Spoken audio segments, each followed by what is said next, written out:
এই যে আমরা লটকন ফল, দেশি ফল বেশি খাবো।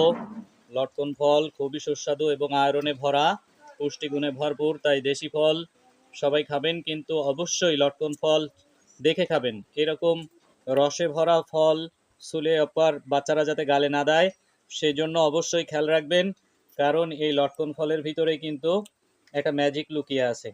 এই যে ম্যাজিকটা কিন্তু বার হচ্ছে, আর এতে লটকন ফলের ভিতরে পোকা থাকে।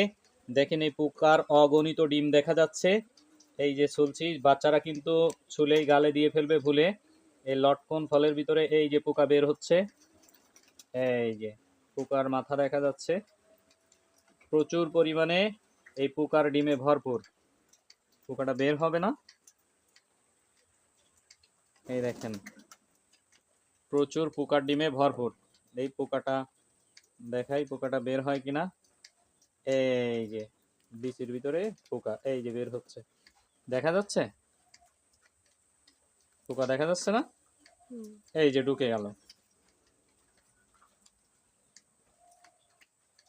বাচ্চারা যাতে এই রসালো ফল দেখে না বুঝে কিন্তু গালে দিয়ে ফেলবে, তখন কিন্তু হিতের বিপরীত হবে।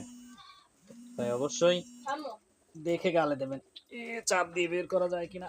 এই যে পোকা বের হচ্ছে, দেখছেন আমার এই হাতে নখের পরে কিন্তু পোকা বের হলো। দেখেন কত বড় পোকা, লটকন ফলের ভিতরে পোকা।